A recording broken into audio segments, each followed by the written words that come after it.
everybody. Sheena. Performance of the night. Muniz, Trujillo, Vern, and Phillips. They all got $10,000. You know the gate. I already told you. I'm sorry you had to be squished next to Kevin Iole all night tonight. But thanks for coming, everybody. Talk to me. It was worth it. Thank you. To get squished in there. Can you just give me your overall thoughts of the event? It was a big night. It was a big night for us. We pulled a huge number.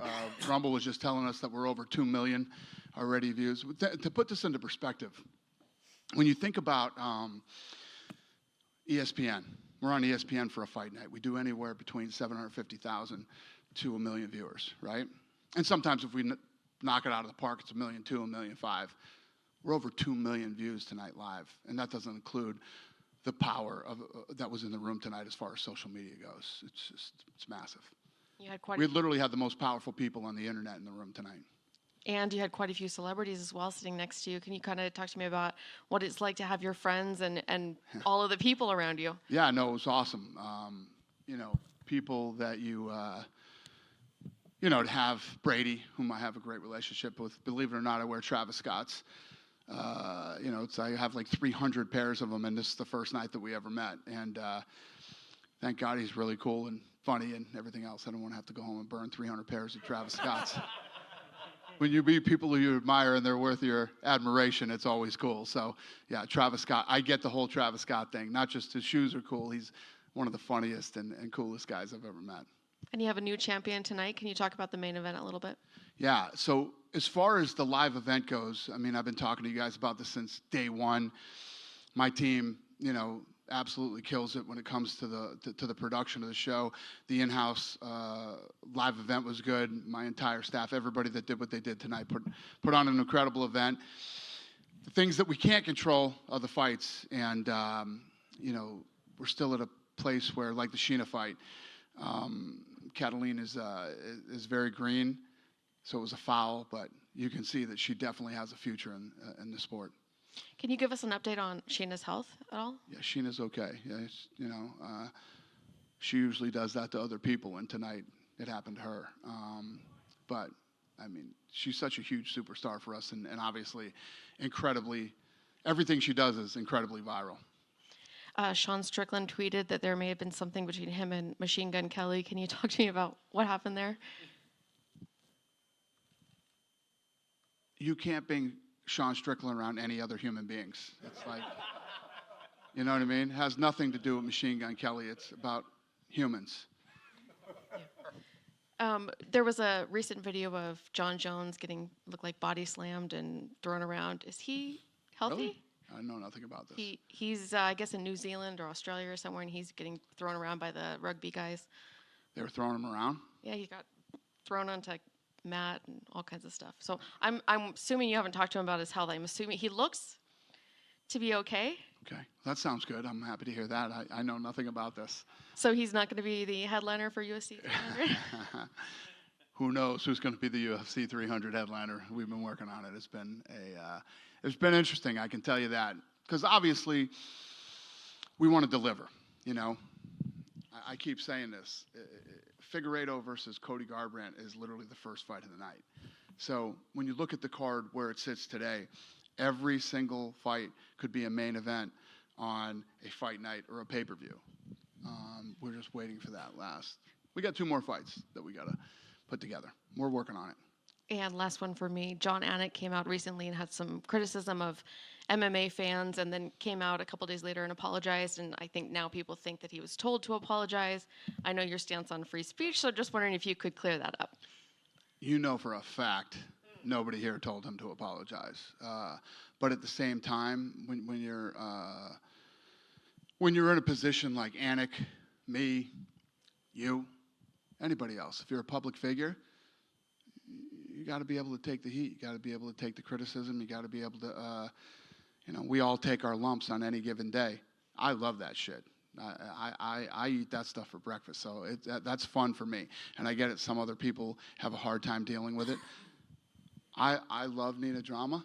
Nina Drama had a little meltdown yesterday too. I think that everybody has their good days and their bad days.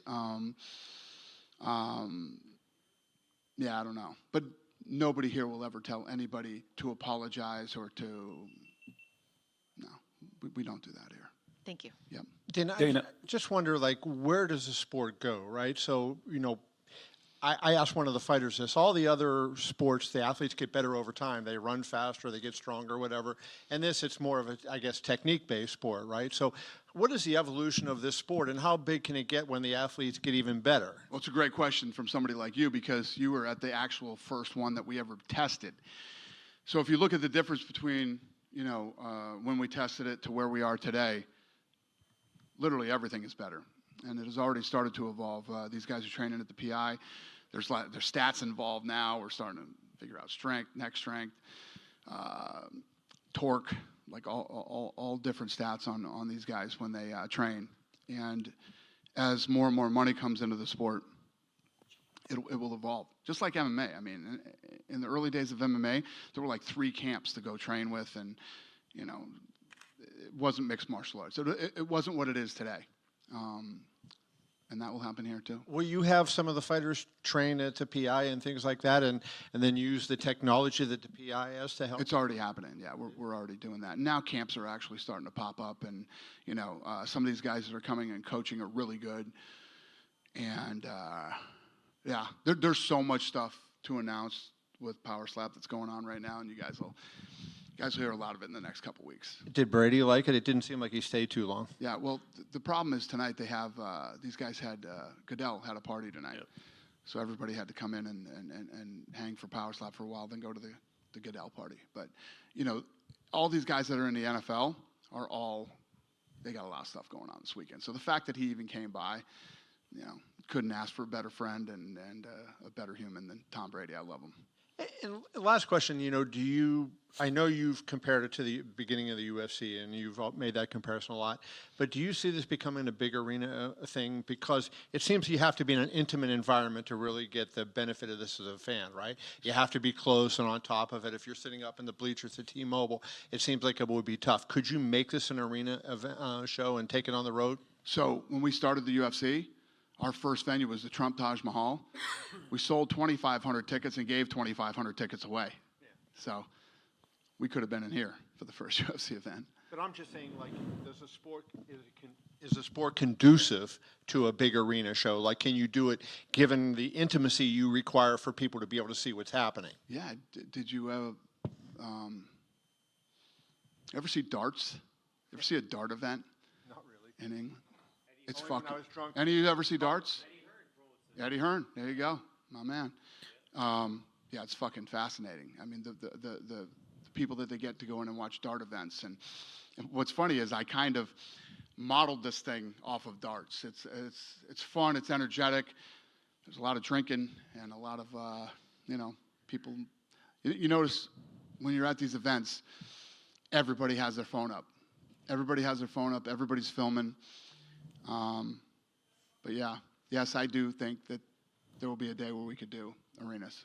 Dana, I think it was after Power Slap 4 when you first mentioned you were going to make sure that Power Slap and UFC had a presence on Super Bowl week. You were emphatic about that and excited. And we saw what happened tonight. But leading up to it, I know you did Radio Row, and I'm sure that you've seen a lot of your friends. What's the excitement been all week leading up to it about Power Slap? I know you got UFC Fight Night tomorrow, but in terms of leading up, feeling a part of Super Bowl week as big as this is. Yeah, I mean, coming into this week, this was one of the hottest. I don't know if you want to call it Super Bowl party or Super Bowl events of the week. I mean, how many 300 plus we turned away that couldn't get tickets, and 300 plus the first time we ever sold tickets. And we didn't sell tickets, we sold VIP packages, and we did a $300,000 gate in VIP packages. And I mean, this thing was about as successful as you could possibly ever hope it is. The previous Power Slaps, as we've been leading up to it, we've become used to a lot of the familiar names, right, over the course of the Turp Daddies, the Wolverines, the Hawaiians, right? Tonight, it's the TV guys and the Buffalo Soldier. I mean, some of the guys, but they're still the up-and-coming names. They're not the familiar names we've seen at the first 5, and yet they put on a show. That had to make you feel good for as important this show was, that a lot of the household names, if you will, through the first 5, they kind of took tonight off. Yeah. When you think about when we bought the UFC, you know, there were guys already like Tito and Chuck Liddell and some of these other guys that people already knew, and there was always already a hardcore following of the sport. You know, this thing we started, a lot of these Americans, there's guys like, you guys know who Dumpling is, and I mean, that's how I got into it. I was watching him slap on Instagram, and some of those guys that are well known, but these guys are all brand new guys that are in the sports being introduced to, you know, the world right now. When you think about it, this is our 7th event. To be as far as we are and as successful as we are, and to have what we have going on in just 7 events. I mean, I've been saying this for a long time, but if you can't wrap your head around this thing now, I don't know what to tell you, but this is going to be massive. Dana. Dana. Very fun event. It was kind of sloppy, a lot of DQs. I agree. Does it kind of take the air out of the event when that happens? Well, it's definitely not. So what we did tonight is my team did a great job of controlling everything that we can control. And it's no different than the UFC. When they get in there, we have no control. They have to go in and they have to deliver. They have to train. They have to be right. So I don't know. I keep comparing it to UFC, but I don't know if you remember, it was UFC, it was 33, when we came to Vegas for the first time. The worst fucking show in UFC history, okay? It was our big coming out party. We had just got on, we were back on pay-per-view. We were in Vegas at the Mandalay Bay, and we went too long over the window, and the main event shut off halfway through. You couldn't fuck up an event more than we fucked up UFC 33. So if I had to compare tonight to that, this is all just part of the evolution. And we already talked. I mean, Frank Hunter and I were in the back talking about sloppy and things. And it's not just us, it's the commission too. We all have to get better, you know, and the fighters have to get better and things have to change. But, you know, even the last fight was sloppy and lots of fouls, but it ended the way you would expect it to end. Are you happy with how, you know, the commission's taking and the referees are taking their time to like look at the replays? They're taking a chance, like before fouls are called and everything. Are you happy with that? The commission has been incredible. I mean, this commission right now is one of the greatest commissions we've ever worked with, and these guys have been phenomenal. I think they already have a meeting set up next week to start going over stuff again and making sure we all get better. You got the Fertitas out of their castles. How did they enjoy the show? It was good to have the boys out again, and you know, it's a big night when you get Frank out. You know what I mean? It's a big night. So yeah, all the stars were out tonight. I wanted to ask you. Obviously, there's a UFC event tomorrow, but was there ever, when you were laying out the schedule, to try and do a UFC pay-per-view on Super Bowl weekend, or was it just wasn't going to happen? What's the question?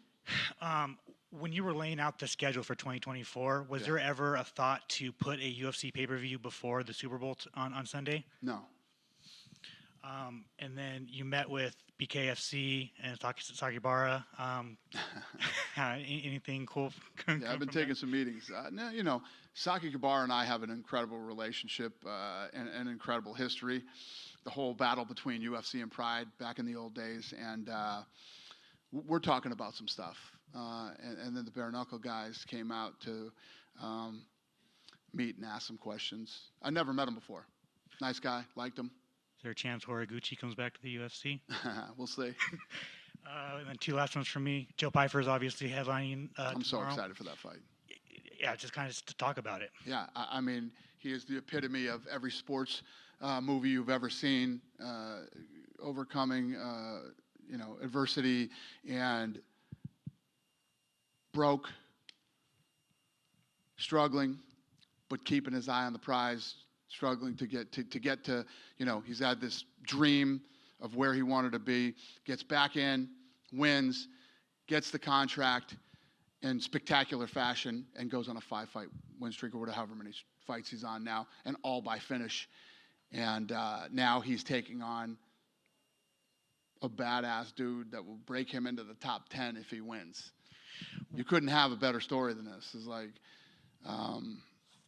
It's like a real life Rocky movie. Obviously, we got to see how the fight plays out, but he goes out there and does what he does. He is in the top 10. With the middleweight division kind of all over the place right now, like, is there a chance Pyfer gets a top contender fight soon? Well, I mean, I believe that if he wins on Saturday, he breaks into the top 10. So once you get there, anything is possible. And then finally for me, Niners or Chiefs on Sunday. Who you picking? I don't give a shit because the Patriots aren't in it. But I just think it's hard to bet against Mahomes, Kelsey, and Reed. But I do think that the 49ers are a better team. I just think that Kansas City knows how to win. But at the end of the day, whoever wins, wins. I could care less. Go ahead, brother. The 300,000 ticket sales, over $2 million, 2 million views on Rumble. The largest live audience to date. Can you talk about the momentum that has happened over the last 13 months and where you see this going in the months to come? Listen, again, comparing it to UFC, every time you put on an event, you grow. And that's what we're going to do. I don't really think about that. What we think about is how do we make each event, how do we be better than we were last time is what I think about. And it's funny because I was talking to Frank. This is all new for Frank. Frank's a lawyer, okay? Frank does lawyer shit for a living, and before he came here, and now he's got to sweat these events. And when you get into this business, it's crazy. I think it's kind of what I love about this right now is I haven't felt like this in a long time. We'll go out, and let's be honest, Toronto sucked. That show sucked. And every time we put on one of those events, it bums me out, and I try to figure out what could we do different next time we do, but I don't sweat the events like I do. I feel that I don't know what it is. I don't want to call it butterflies or what you want to call it, but I feel it now when we do these Power Slap events because we're building something and it's growing. And when you put on an event like tonight, like the people that showed up, you have one chance to make a first impression. So everything from the music to the lighting to the pace to the food and the drinks and the service and getting in the front door, and all these things are things that you're worrying about and making sure that you try to make sure it goes smooth. And it's what makes doing what we do fun, yet it's fucking brutal at the same time. I mean, you had incredible celebrities here tonight. You've talked in the past about having celebrities participate in slap fighting matches. Have you had any further conversations recently? Not really, no. I mean, you're going to get like former NFL guys and, former athletes, and that's going to happen. And again, as the money continues to get better and better, it will just eventually happen. You talked earlier this week about Hawaii, Texas, New Jersey, Florida, and California. Is there anywhere that you can that you see yourself going first between those? Hawaii. Any particular? We got a lot of Hawaiians, and we haven't been to Hawaii with the UFC. And I love Hawaii, and I'm sure you guys do too. Wouldn't suck to fly out to Hawaii and watch some slapping. So, yeah, I think we all like the idea of Hawaii. So we kind of got our sights set on Hawaii right now. Two places that we really are excited about is Hawaii and Houston. Okay, awesome. The performances tonight, which ones stood out to you and which ones were your favorite? I mean, you'd have to go with I was so excited for the co-main event, leading up to this fight. The co-main event and Trujillo. Awesome. One last one. At the MMA Awards last year, Mark Smith talked about the potential of using neck guards and or hand guards. Has there been any further conversation about that with the commission? About what? About using either neck guards or hand guards? No. No? Okay, thank you. Cool. You guys don't want me Right to here. hide. So between Tom, Travis Scott, and MGK, they have about 100 million followers on social media. When did you first recognize the power of social media as kind of a marketing arm for UFC and now Power? Because many commissioners don't actually have a favorable relationship with social media, but you've embraced it. Well, what's funny is most of you don't know, but those are the 3 people that you know that were in the room. The rest of the kids that were in the room are the most powerful people on the internet. The most powerful people on the internet were in this room tonight that most of you don't even know. Kai and Speed and Aiden Ross are the 3 biggest streamers in the world. And they were in there tonight streaming. And the rest of the room was literally the most powerful people on the internet. So I saw this very early, and that's basically what this business was built off of. This business was built off the internet. Last question. So it's first Super Bowl being held in Las Vegas. You've been in this town a long time to see sports grow and the landscape really be diversified. What does it mean for not just your business, but for Las Vegas in general and the sports and business landscape to have this event? And what do you think about it coming back? No, I'm super proud as a Las Vegan. You know, I mean, if any of you follow me on Instagram, like I love this city so much. Like almost every night that I drive home, I film the scenic from the top of the freeway to my house, and I'm just like, I fucking love this city so much. We moved here from Boston in 1977, and when we moved here, the UNLV Running Rebels were like the biggest thing on the planet. Like everybody in this city loved the Rebels, and just that alone, I think, showed what a big sports town this had the capability of being. So I talked to Roger Goodell today. So I was with Roger Goodell this afternoon, and I said, you know that this is where the Super Bowl should be every year, right? This shouldn't even go anywhere else. The Super Bowl, the World Series, the NBA Finals, and whatever else should be here like every single year. There isn't another city that can compete with this city. This is the greatest city on earth. All the big sporting, leagues are coming here now. They're going to have a fucking ping pong league here pretty soon. I mean, everybody is coming here. Baseball, basketball, soccer. I mean, they can't get here fast enough. Why? Because this is the greatest city on earth. We have the best hotels in the world. We have the best restaurants, the best entertainment, the best shopping. And, I was talking about this the other day. If you're from Boston and you're going to do an away game for the Patriots, you're going to Vegas. You're not going to Cleveland. You're coming to Vegas. You know what I mean? Sorry, Cleveland. I keep shitting on Cleveland, but That's okay. Keep it up. you're just the one that pops in my head. But this is the greatest city on earth. Just a quick follow-up. What was his response to you recruiting the Super Bowl back every year? I don't know how he took it, but he definitely didn't disagree. He definitely didn't disagree. This is the greatest city on earth, and it's the greatest sports town on the planet. And I'm from Boston, so what's that tell you? Dana. Yeah. Sheena, she's one of the biggest face of the Power Slap, and she said before that she's planning to fight MMA this year, probably the first semester. Is she going to be able to do both, like Power Slap and MMA, or maybe? She said she wanted to do an MMA fight? Yes. I don't know anything about that. Okay. After tonight, she might want to take some time off. She's training at MMA Masters. Yeah, Cool. in Florida, MMA Masters. Cool.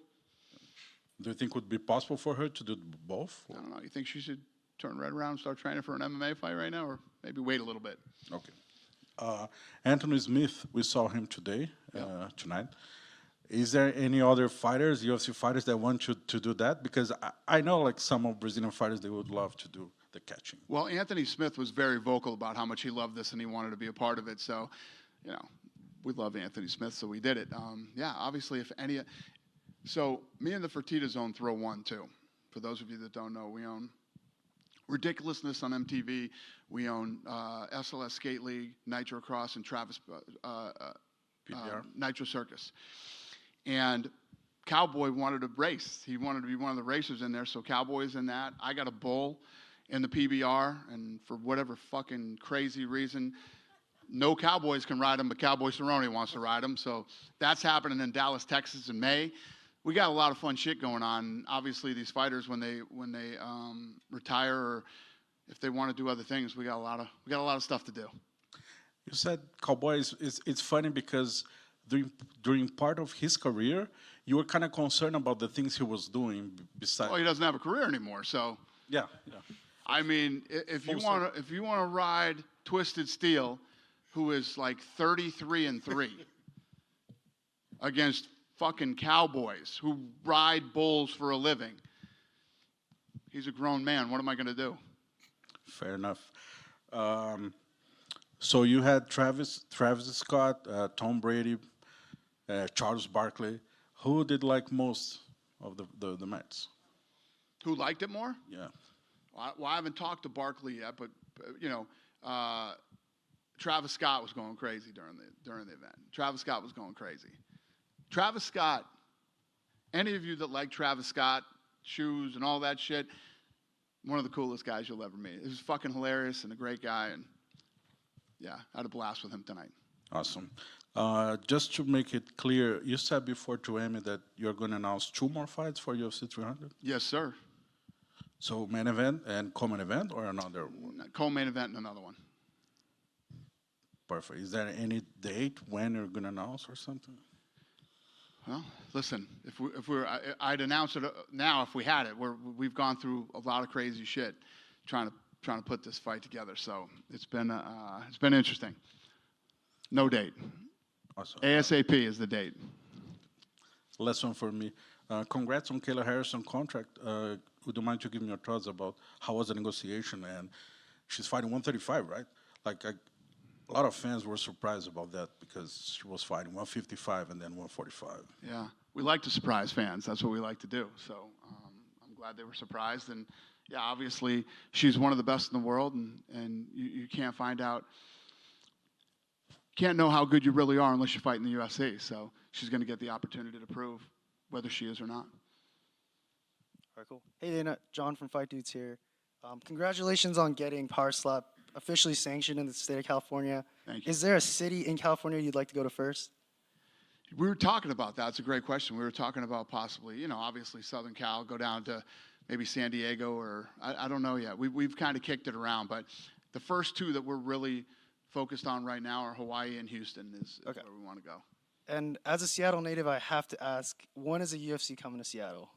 Good question. I mean, we've got a lot of places that we haven't been to since COVID. Seattle's definitely one of them. I mean, it's a great market for us. It's always been really good to us. When we first went there and did our first event, I mean, we went back like 3 times in a row, I think, right after that. That's how good Seattle was. So we'll eventually get back to Seattle. Okay, cool. And one last question. Do you always hit on 16? Do what? Do you always hit on 16? I'll check you out. Yes. Always. Unless the cards are goofy. I usually play by the book unless the cards are weird and I got a gut that I shouldn't. But yeah, I always hit on 16. What about 17? Would you go there? Do I hit on 17? Yeah. That's fucking hilarious you asked me that. So I was in a... I need some tips. This is awesome. So I was in a blackjack tournament a few years ago. The trophy is in my office, right? Yeah. Like my blackjack trophies are like some of my fucking most prized possessions. When I die, I want them to fucking like lay me in there with the trophy. Yeah. So I'm in a blackjack tournament, and you had to pay $250,000 to enter that blackjack tournament. But because I was a celebrity, I didn't have to pay. So I made it to the last table, and I'm playing against all these guys. So we're going. So they set up the last table. 5 people go to the last table, and this guy. So there's a lot of waiting while you know. So this guy comes up to me and says, "Hey, I'm a big fan." Da da da da. I'm like, "Oh, cool, thank you." Blah blah blah blah blah. And he says to me, "You know how this works, right?" I'm like, "No, I don't understand. How what works?" He goes, "When you make it to the last table, we all split the pot." And I'm like, "Yeah, fuck that shit." Yeah, I'm not splitting the pot. I came here to win this fucking thing. This dude, these 4 people wanted to fucking murder me. I'm not kidding you. The tension in the room was so fucking crazy. It was unbelievable. So we start playing at the last. Now, they're all playing to beat me, okay?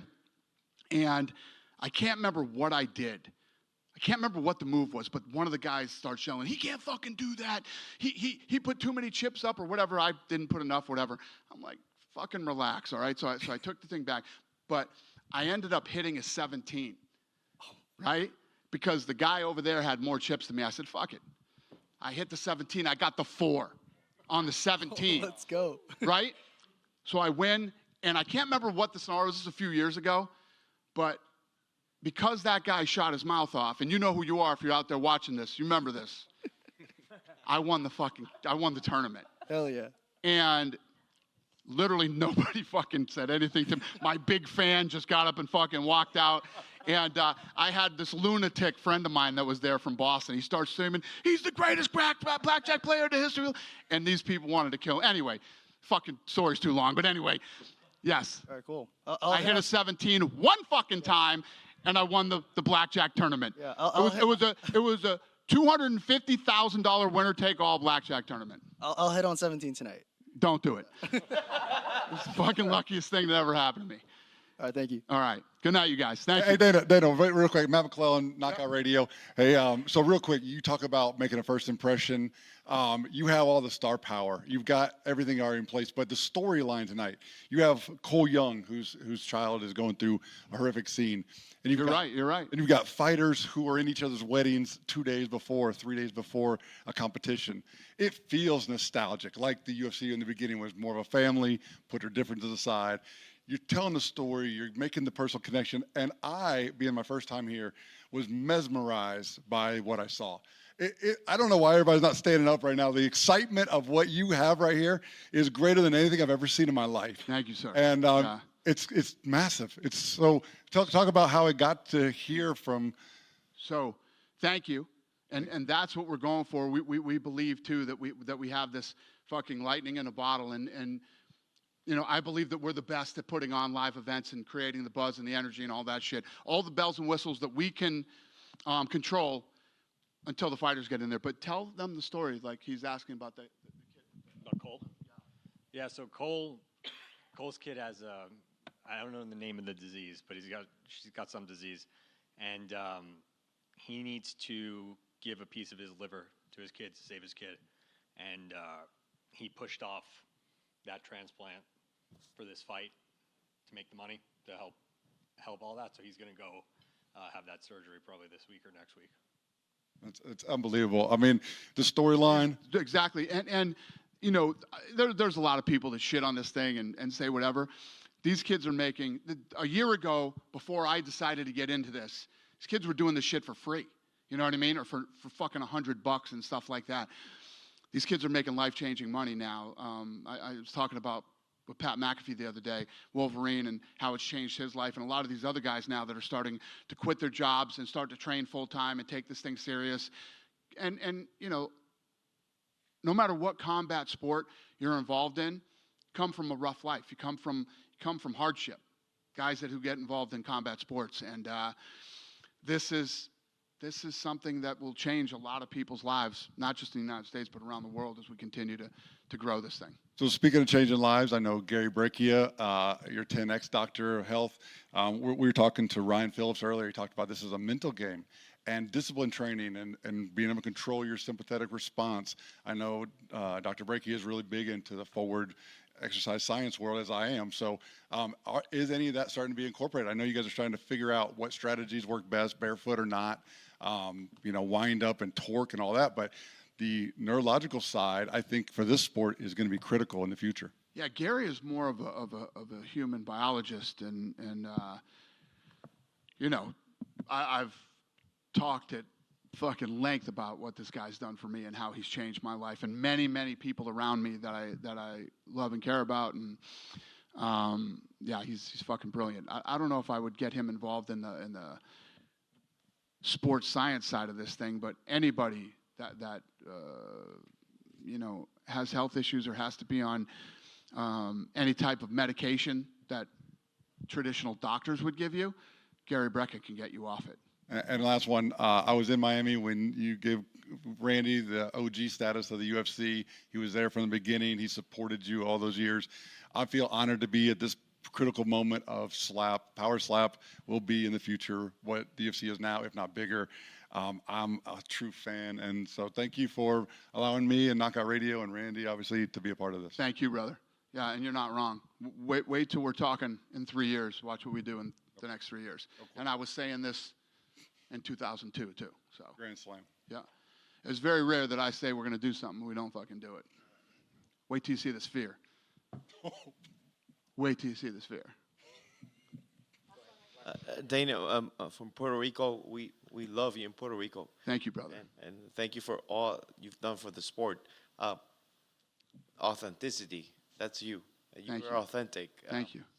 For the kids, for the youth, what's like your biggest advice for the kiddos growing up and seeing you growing up and like looking up to you? Ooh, that's a tough one. Listen, you know what I'm all about. I believe that, I think that the world has become very soft, and a lot of people bitch and complain about a lot of stuff. One of the great things about being in this business is what I was just talking about earlier, is that the people who are in this sport, whether slap or boxing or MMA, come from hard places, come from tough upbringings or tough backgrounds, and life is tough. The world is tough. Nobody's gonna fucking be nice to you. Nobody's gonna, you have to get out there and you have to figure out who you are, and you have to grind and work hard every day, and can't let anybody.